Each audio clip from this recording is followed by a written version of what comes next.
Bapak Ibu yang terkasih, pada malam hari ini kita akan bersama-sama membahas satu tema yang sangat menarik. Dan mungkin ini satu tema yang juga cukup jarang dibicarakan di dalam kalangan kekristenan. Saya juga kurang mengerti kenapa bahan ini atau tema ini cukup jarang diberitakan di berbagai gereja begitu. Atau mungkin mereka terlalu enggan, terlalu takut berbicara tentang kekudusan. Karena kita masih hidup di dalam dunia yang cemar. Padahal ketika kita berbicara tentang kekudusan, ini adalah hal yang sangat penting sebagai kita umat yang telah dikuduskan di dalam Kristus Yesus. Nah, Bapak Ibu yang terkasih, untuk mengawali firman Tuhan pada malam hari ini, saya akan bercerita sedikit tentang kisah saya ketika masa kuliah di STT Amanat Agung. Bapak Ibu yang terkasih, ketika saya kuliah di Amanat Agung selama 5 tahun di sana, 4 tahun studi dan 1 tahun praktek, tentunya ada 4 nilai yang selalu ditekankan oleh dosen kepada setiap kami mahasiswa-mahasiswi di STT Amanat Agung, yang kami kenal dengan istilah 4S. Nilai 4S ini adalah Scriptura, Scientia, Sanctitas, dan Servitas. Scriptura mengajarkan kami bahwa Alkitab adalah fondasi kami dalam berteologi dan melayani serta menjadi sumber pemberitaan yang tidak dapat dikompromikan. Yang kedua adalah Scientia, menegaskan tradisi kualitas akademis dalam tradisi Injili dengan wawasan berpikir kritis. Servitas, komitmen yang terus menyala untuk pekerjaan Tuhan. Dan satu bagian menarik yaitu nilai yang ketiga, yaitu santitas. Santitas ini terkait dengan tema kita pada malam hari ini, yaitu tentang kekudusan.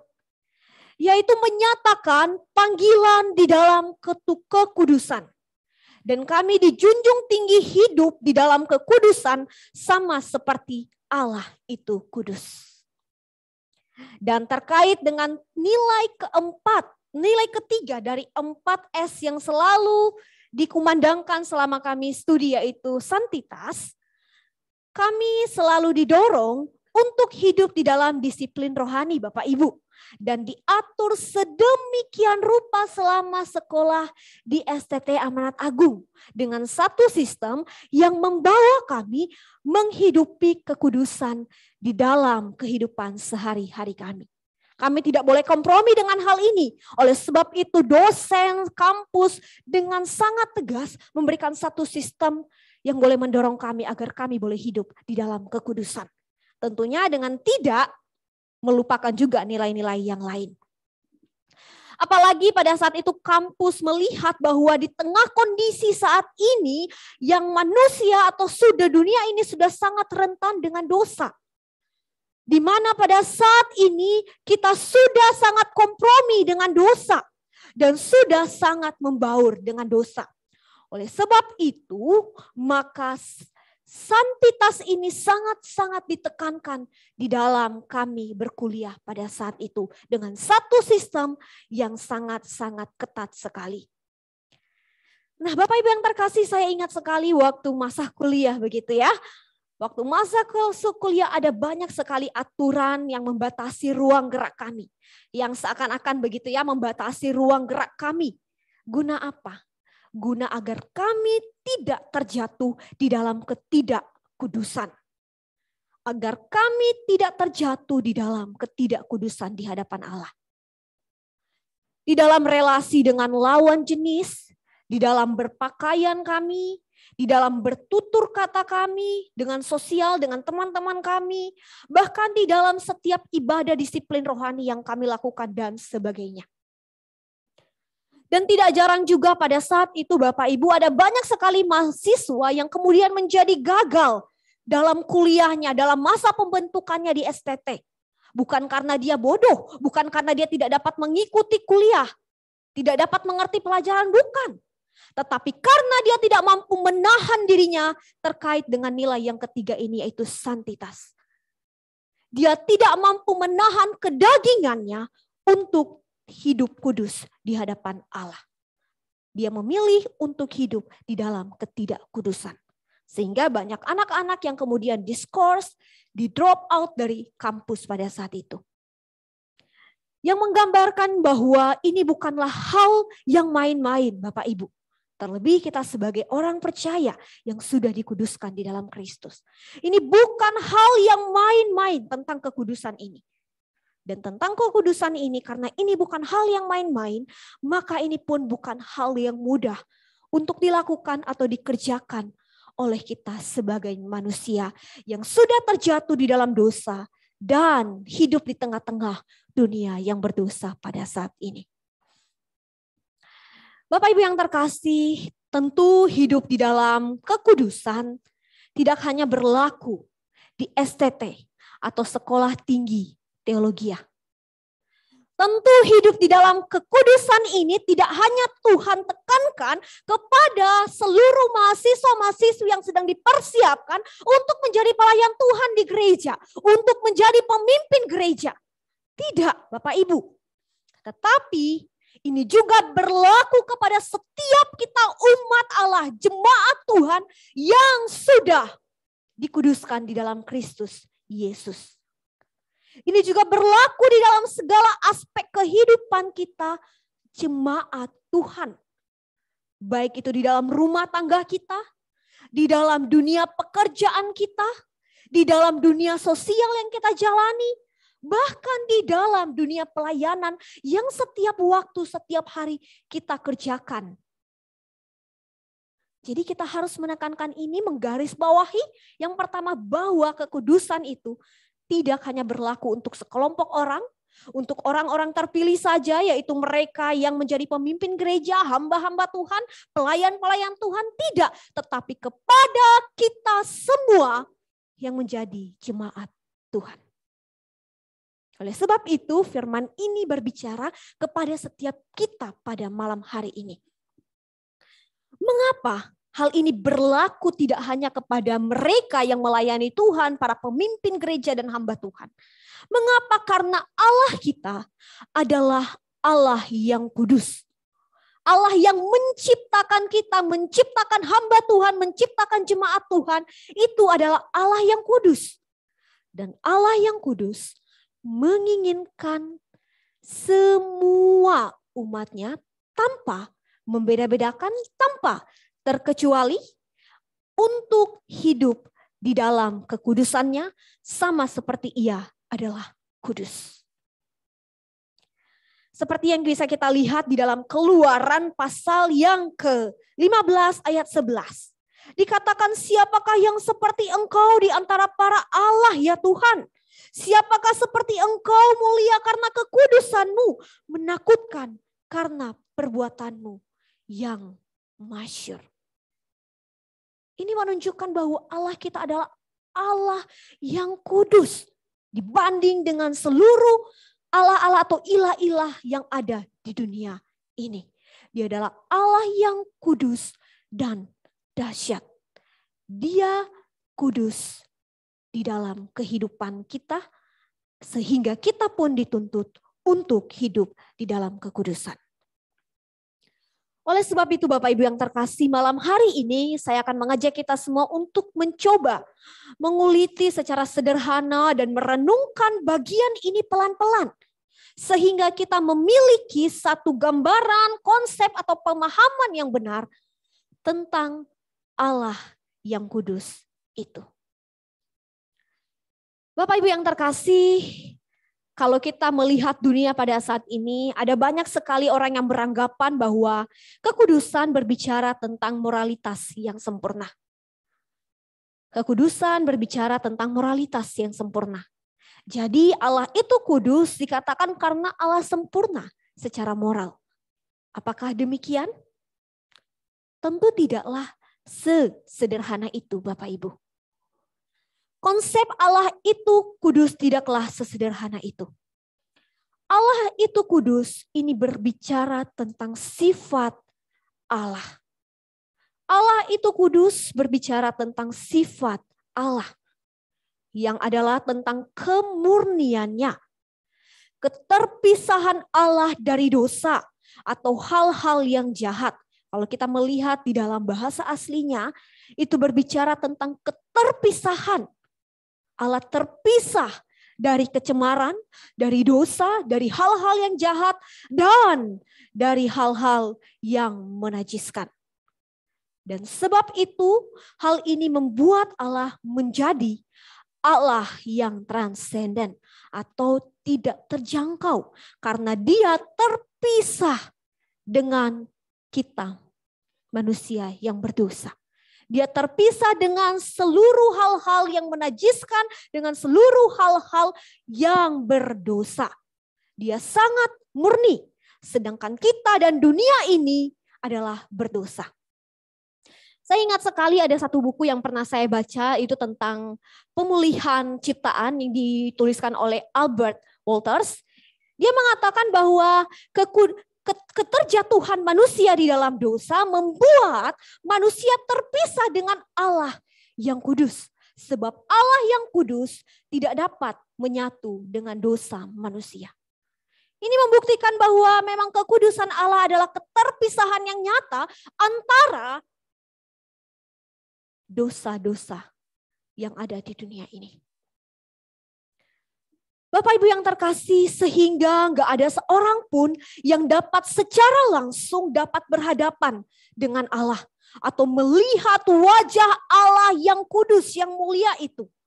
Karena kedahsyatan kekudusannya dapat berbahaya kepada umatnya. Namun bukan berarti berbahaya dalam artian hadiratnya jahat, menyeramkan, ya Bapak Ibu, tetapi justru bahaya karena terlalu suci, terlalu kudus untuk kita yang berdosa. Kisah pertama yang bisa kita temukan Bapak Ibu kalau kita melihat di dalam Keluaran pasal 3 ayat yang kelima, saya ajak kita semua untuk boleh sama-sama melihat. Di dalam Keluaran 3 ayat 5 dikatakan demikian. Ketika dilihat Tuhan bahwa Musa menyimpang untuk memeriksanya, berserulah Allah dari tengah-tengah semak duri itu, katanya, Musa, Musa, dan ia menjawab, ya Allah. Ayat yang kelima, lalu ia berfirman, janganlah datang dekat-dekat, tanggalkanlah kasutmu dari kakimu, sebab tempat di mana engkau berdiri itu adalah tanah yang kudus. Ini berbicara tentang kisah Musa dan semak duri ketika Allah pertama kali memanggil Musa untuk mengerjakan panggilan yang ia letakkan dalam kehidupan Musa. Dikatakan di sana, Musa, Musa, janganlah datang mendekat, tanggalkan kasutmu. Karena tempat yang engkau pijak itu adalah tempat yang kudus. Musa sebagai manusia yang berdosa tidak diperbolehkan untuk terlalu dekat sampai akhirnya itu dapat membahayakan kehidupannya karena Allah itu begitu kudus. Atau kisah lain kalau kita melihat di dalam Imamat pasalnya yang ke-16 ayatnya yang kedua. Ini tentang ruang Maha Kudus.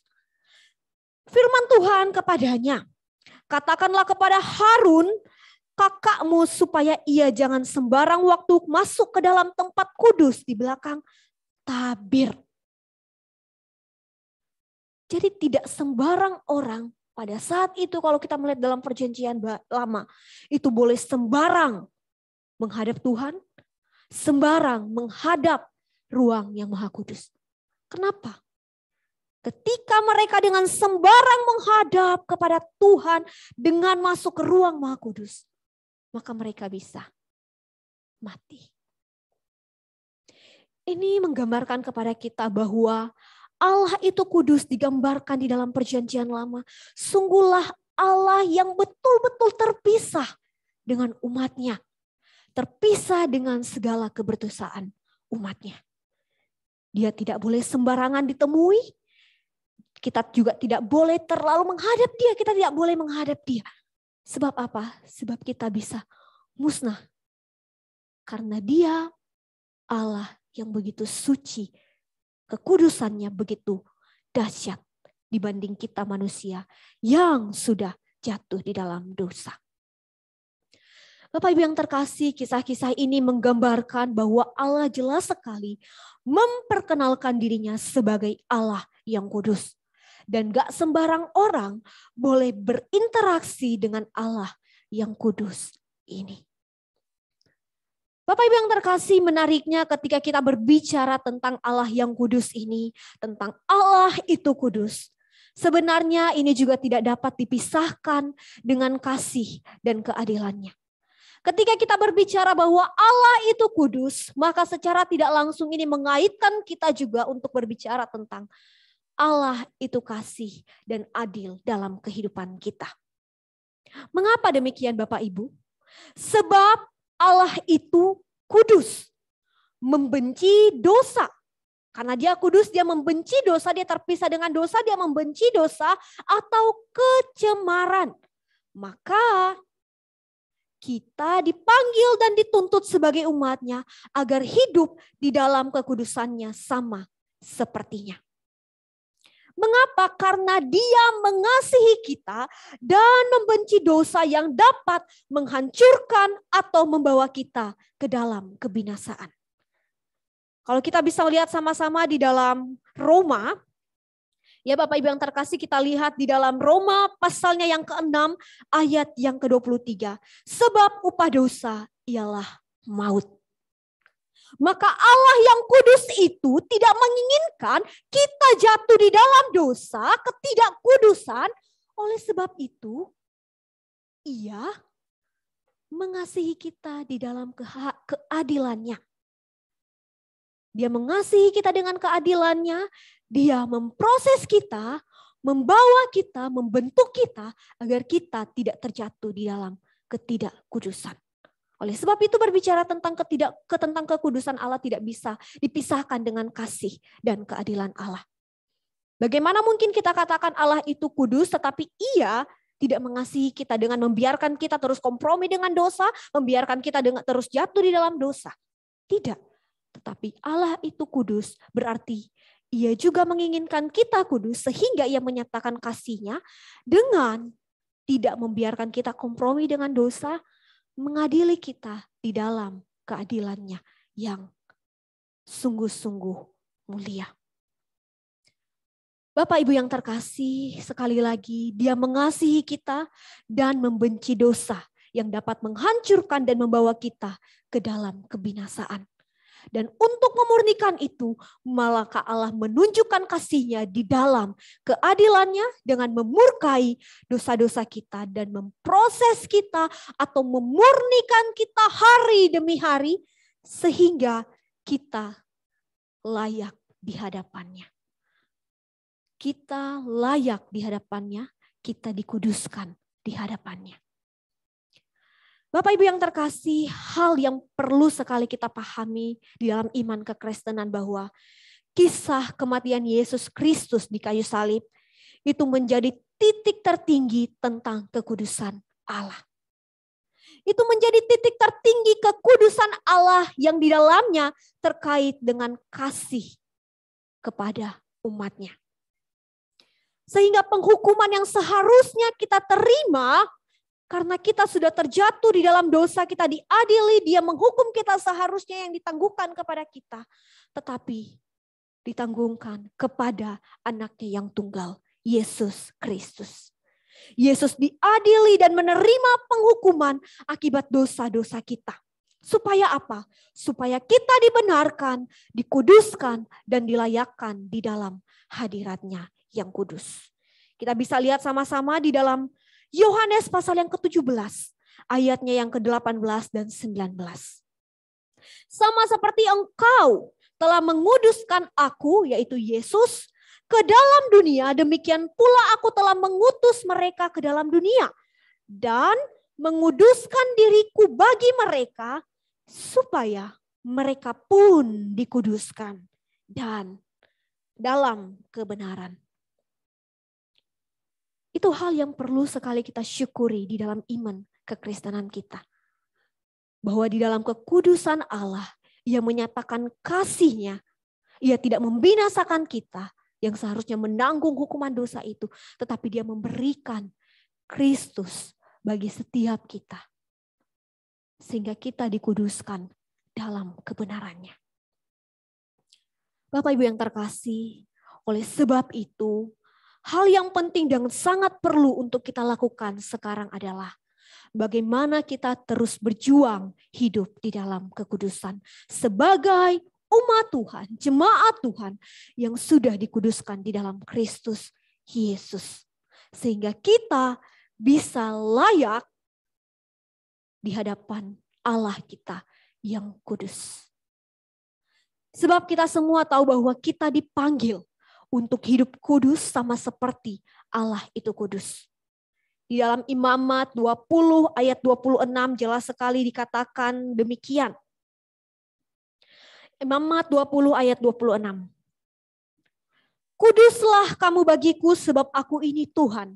Kudus dan aku telah memisahkan kamu dari bangsa-bangsa lain supaya kamu menjadi milikku. Ini tidak hanya berlaku kepada umat pilihan, kepada bangsa Israel. Tetapi kepada kita umat Tuhan pada saat ini. Kita dipisahkan dari dunia yang berdosa ini dengan kematian Kristus. Kita dikuduskan. Oleh sebab itu kita dipanggil untuk menjadi kudus. Berjuang hidup kudus sama seperti Allah kita yang kudus. Ini bukan panggilan yang main-main.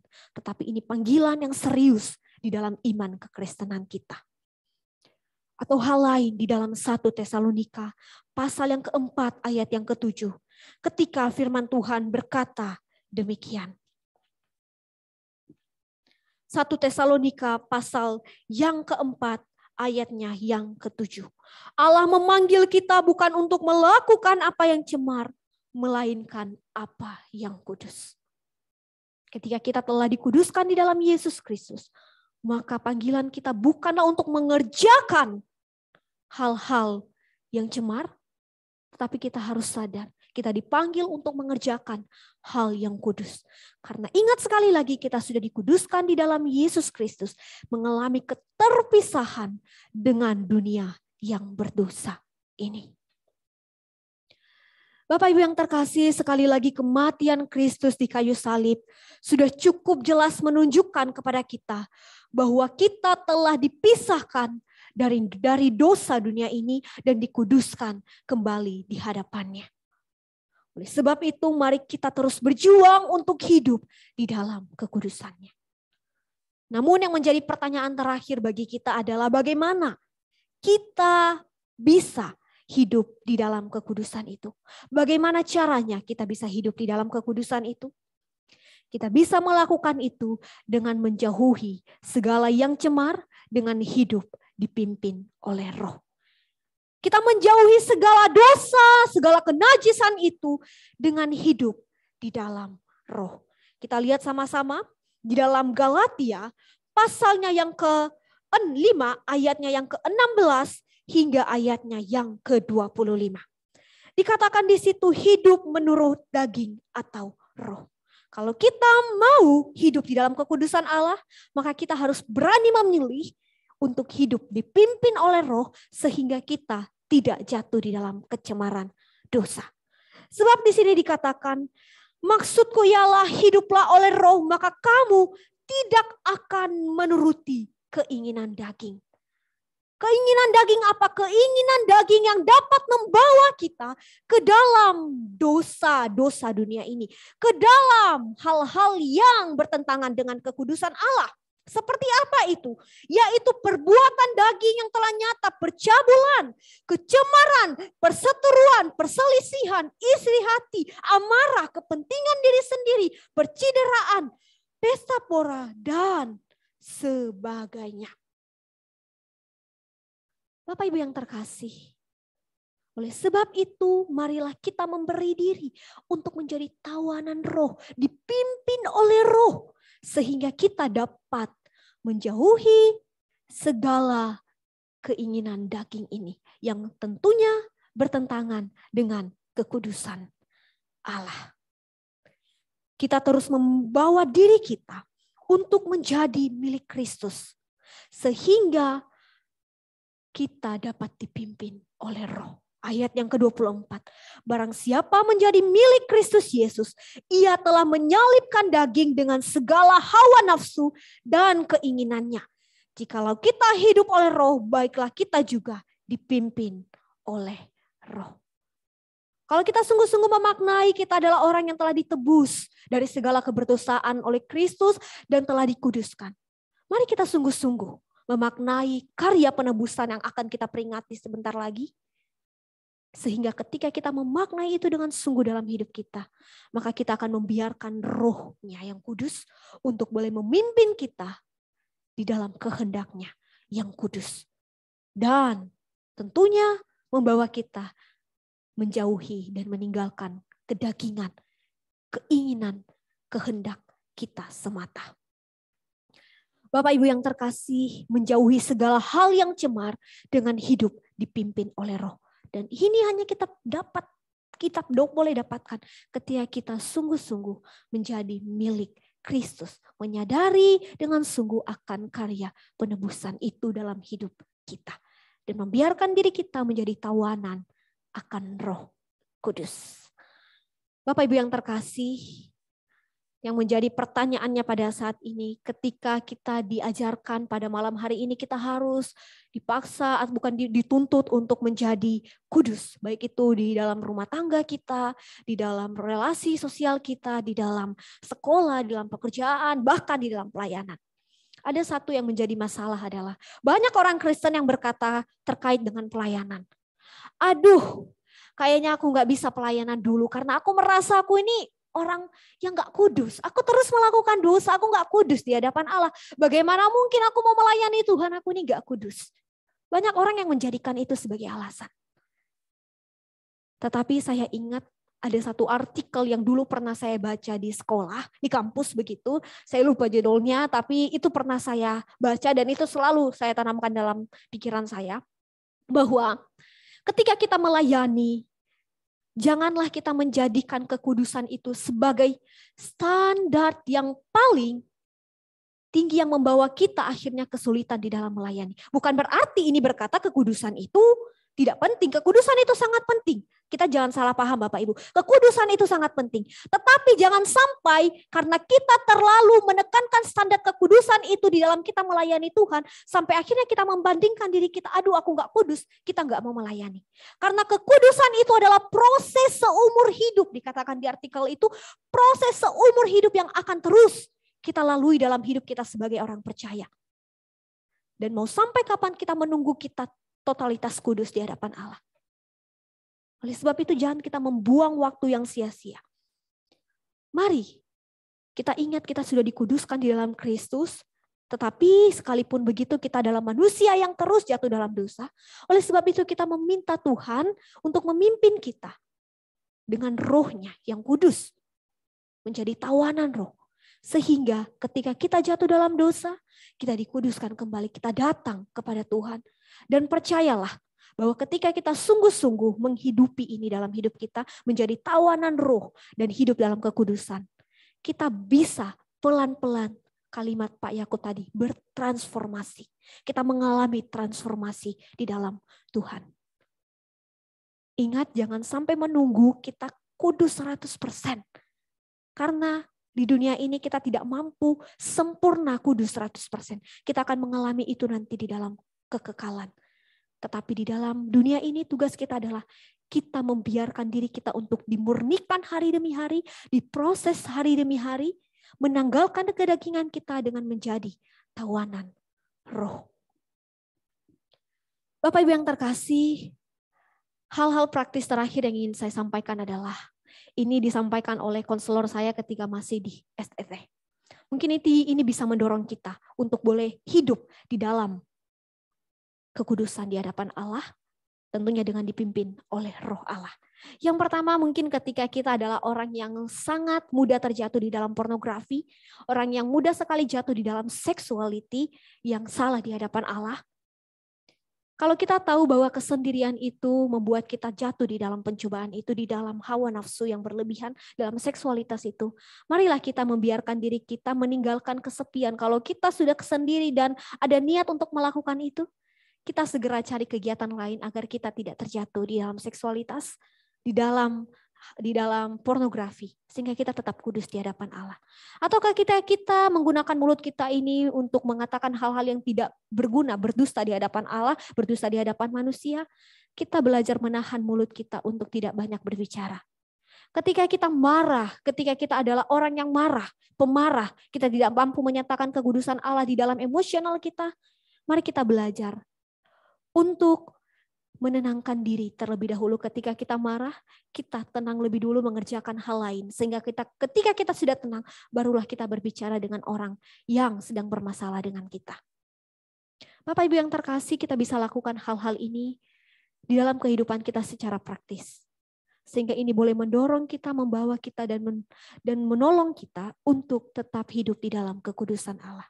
Dan yang terakhir, kita boleh terus membangun relasi yang intim dengan Tuhan. Sehingga dengan relasi yang intim kita terus mengingat bahwa kita adalah milik Kristus dan kita membiarkan Roh Kudus memimpin hidup kita menjauhi kedagingan. Yang terakhir, John Calvin pernah berkata demikian. Bahwa John Calvin mengatakan hidup dalam kekudusan berarti membuat kita peka akan dosa dan kehendak Allah. Biarlah ini boleh membawa kita untuk menyadari bahwa Allah itu kudus dan Dia menginginkan kita untuk hidup kudus di hadapannya dan sehingga kita dapat peka akan dosa dan kehendak Allah di dalam hidup kita. Mari kita bersatu di dalam doa, minta dengan kasih Muse